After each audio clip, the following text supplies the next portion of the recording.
Galimoto ya Toyota Prius ni galimoto ya hybrid. Tikati galimoto ya hybrid ya makono timatanthauza kuti galimoto ija ili ndi injini imatha kuyendera mafuta ngati magalimoto ena onse.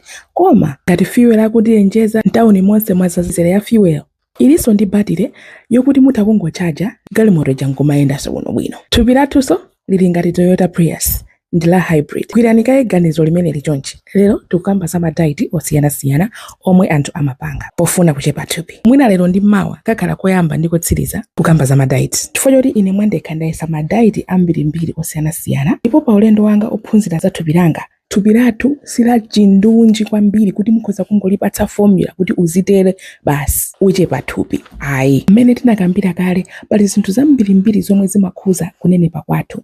Pali stress, kusagona bwino, mahormone, chibadwidwe chathu, ntchito zathu za tsiku ndi tsiku, zomwe timadya. Ndipo sitingangotenga chinthu chimodzi kapena ziwiri pa zimenezi kuti zimenezi ndi zimene zingatithandize ife kuchepa thupi. Ayi, komanso madaiti ambiri amene tikhozovomerezana amayambidwa kwambiri m'mayiko azungu. Ndipo zakudya zomwe zimayenera kudyedwa sizigwirizana kwambiri ndi zakudya zomwe ife tili nazo. Madaiti enanso mwina amafuna kukhala kuti uli ndi ndalama kwambiri. Ndeno zimapezeka kuti zinthu zija sungazipitirize iyayi kwa nthawi yayitali. Ndi anthu fe mwina timadzaonda kwa nthawi yochepa, kenako tikasiya thupi lathu lija limadzabwereranso mwina ×2. Tinanso mutu umene wakuchepa thupi ndi mutu umodzi omwe umapangidwa kafukufuku kwambiri pa dziko lonse lino lapansi. Lero mumva zina, mawa akuwuzani zina. China chilichonse chomwe nditanene chokhuzana ndi diet, take it with a pinch of salt. Tiyeni tiyambe ndi keto diet, ena amati banting. Kumbukira ndi galimoto ya hybrid ya Toyota Prius takamba ija. Imayendera battery komanso imatha kuyendera mafuta. Thupi lathunso ndi chimodzimodzi. Uyu ndi glucose, sugar. Awa ndi mafuta amthupi mwathu. Paja zakudya zambiri zomwe timadya zopatsa mphamvu zimasanduka glucose. Achina nsima, mpunga, spaghetti, chinangwa.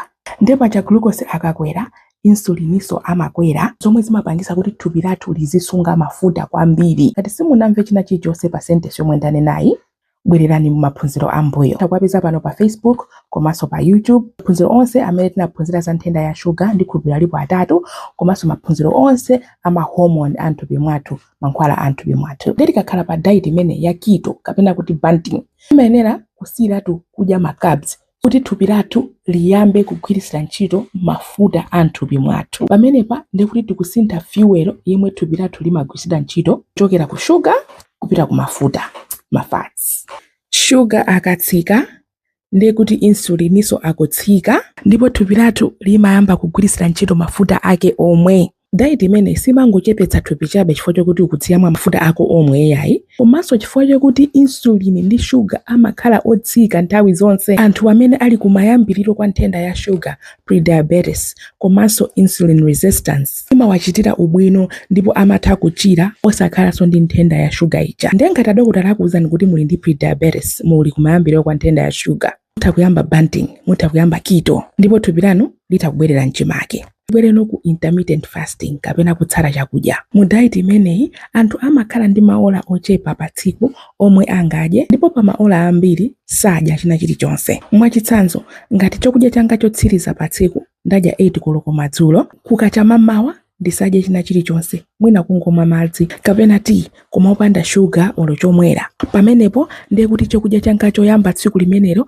ikhala nkhomaliro 12 koloko. Anthu amatha kusala mosiyanasiyana koma chidule chake ndi chimenecho. Nkhani yake ndiyo kuti tilipatse thupi lathu nthawi yoti ipume idzichiritse lokha. Tikadumphitsa chakudya m'mimba mwathu mukakhala mulibe kanthu, mahormone athu ena ngati insulin ujaso amatsika ndipo thupi lathu limakhala ndi nthawi ya phe yodzichiza yokha. Pa chizungu timati autophagy. Pamene ma cells anyamata omanga thupi lathu omwe mwina atopa ndipo akutidwalitsa amasesedwa nthupi mwathu, ndipo pakhalekale thupi lathu limachira kuzambiri. Anthu ambiri amathandizika nayo ndithu intermittent fasting ndipo amachepa thupi. Kafukufuku inanso waonetsa kuti chifukwa chokuti azimayi timakhuzidwa ndi mankhwala anthupi, mahormone ambiri, pakhalekale diet imene imadzagonja ndipo thupi lathu limazayamba kusunga mafuta, ife nkuyambiranso kunenepa. Takamba za madiet awiri, keto kapena kuti banting komanso intermittent fasting.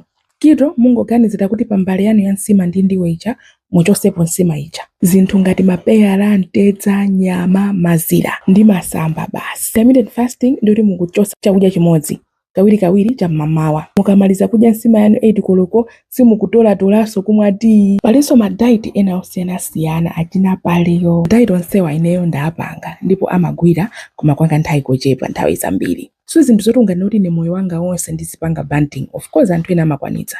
Nthawi kochepa komwe ndayamba kupanga maphunziro amenewa ndaphunzira zinthu zambiri zokhuza na matupi athu, ndipo mwina zina mwa zimenezi zitha kukuthandizani pa ulendo wanu ofuna kuchepa thupi.